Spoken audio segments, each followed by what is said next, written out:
बंधु चरण सरोज गुरु मधुमंगल आगार। जेहि सेवत नर होत हैं भवसागर से पार। गुरु जी के सिमरन मात्र से नाशत विघ्न अनंत।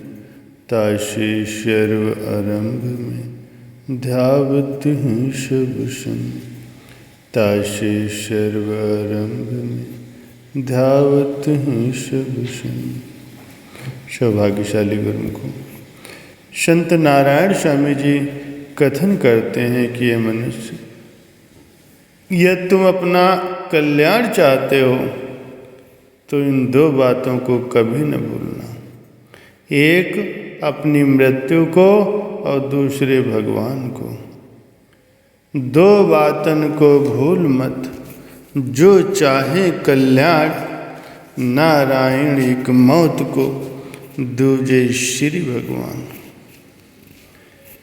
इसमें पहली बात जिसकी ओर संकेत किया गया है वो है मृत्यु। जिसने भी जन्म लिया है उसको एक न एक दिन मृत्यु के मुख में अवश्य ही चले जाना है। राजा हो या रंक हो, धनाढ्य हो या निर्धन हो, स्त्री हो या पुरुष हो, सभी को एक न एक दिन काल के ग्रास बनना ही है। यह एक कटु सत्य है जिसका सामना प्रत्येक मनुष्य को एक दिन करना ही है। बाल्यावस्था, युवावस्था, वृद्धावस्था से गुजरते हुए संसार के रंगमंच पर अपना अभिनय करते करते प्रत्येक व्यक्ति संसार से विदा हो जाता है। संतों महापुरुषों के कथनानुसार वृद्धावस्था जीवन नाटिका का अंतिम दृश्य है, जिसे देखकर प्रत्येक विचारवान मनुष्य ये समझ जाता है कि जीवन का नाटक अब समाप्त होने को है, न जाने कब पर्दा गिर जाए।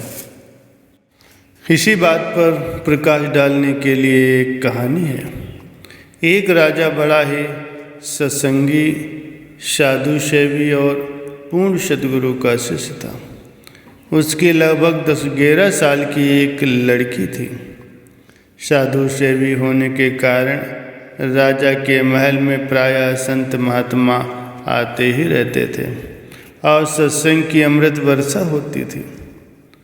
अतः बाल्यकाल से सत्संग सुनने और संतों महात्माओं के दर्शन करने से राजकुमारी के हृदय में भी प्रभु भक्ति की लगन लग गई और उसने भी अपने पिता की तरह सद्गुरुदेव से नाम उपदेश ले रखा था।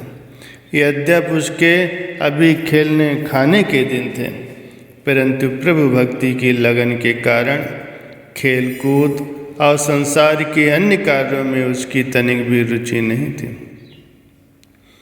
वो हर समय उन दो बातों को स्मरण रखती और श्वास श्वास में सद्गुरु द्वारा बख्शे हुए नाम का सिमरन करती। भक्ति के विचारों से भरपूर होने के कारण नम्रता और दीनता उसमें कूट कूट कर भरी हुई थी। क्रोध करते अथवा ऊंचा बोलते तो कभी किसी ने उसे देखा ही नहीं था। वह हर एक से बड़े प्रेम से बोलती थी। यद्यपि आयु में वो अभी छोटी थी, परंतु थी बड़ी समझदार। एक बार एक पर्व के अवसर पर राजकुमारी ने अपनी धाय को अंगूठी उपहार में दे दी। उपहार पाकर के वो धाय बड़ी खुश हुई और राजकुमारी की बलाय लेते हुए आशीर्वाद दिया, चिरंजीव रहो। राजकुमारी ने बड़े भोलेपन से पूछा, चिरंजीव होने से क्या होगा? धाय माँ ने उत्तर दिया, तुम जवान हो जाओगी और एक सुंदर से राजकुमार के साथ तुम्हारा विवाह हो जाएगा। राजकुमारी ने पूछा, फिर क्या होगा? धाय ने उत्तर दिया, तुम पति के घर चली जाओगी और वहाँ रानी बनकर रहोगी। तुम्हारा वहाँ बड़ा मान सम्मान होगा। राजकुमारी बोली, फिर क्या होगा? फिर तुम्हारी गोद हरी भरी हो जाएगी और एक सुंदर राजपुत्र को जन्म दोगी। फिर क्या होगा? फिर तुम बहुत से बच्चों की माँ बन जाओगी और राजमाता कहलाओगी। फिर क्या होगा? फिर तुम्हारे बच्चों के भी बच्चे हो जाएंगे और तुम दादी नानी बन जाओगी। राजकुमारी बोली, फिर क्या होगा? राजकुमारी के बार बार फिर क्या होगा, फिर क्या होगा कहने से बुधाय झुंझला उठी और क्रोध में भर करके बोली, फिर क्या होगा? फिर यही होगा कि तुम बूढ़ी हो जाओगी, तुम्हारे बाल सफ़ेद हो जाएंगे, चेहरे पर झुर्रियाँ पड़ जाएंगी, तुम्हारी कमर टेढ़ी हो जाएगी और उसके बाद एक दिन तुम मर जाओगे। लोग तुम्हें शमशान ले जाएंगे और चिता पर रख के अग्नि के हवाले कर देंगे। संसार से तुम्हारा चिन्ह भी समाप्त हो जाएगा।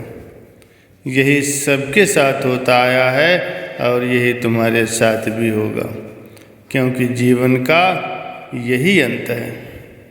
धाय की ये बातें सुनकर के राजकुमारी ठहाका मारकर हंस पड़ी और बोली, यही दिन देखने के लिए तुम मुझे यह आशीर्वाद दे रही हो कि चिरंजीव रहो? नहीं नहीं, मुझे ऐसा आशीर्वाद नहीं चाहिए। ये आशीर्वाद तुम अपने पास ही रखो। यदि आशीर्वाद देना है तो ये आशीर्वाद दो कि जीवन में 2 बातें मुझे सदैव स्मरण रहें, वे मुझे कभी न भूलें, ताकि मैं अपना कल्याण कर सकूं। वो बातें कौन सी हैं? 2 बातन को भूल मत, जो चाहे कल्याण, नारायण एक मौत को, दूजे श्री भगवान।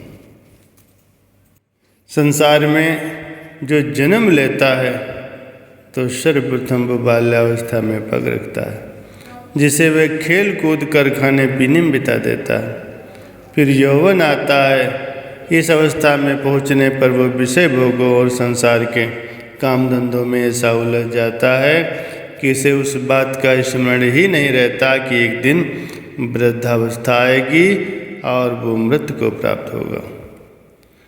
संसार के लोग जन्मदिन मनाते हैं, खूब आमोद प्रमोद करते हैं।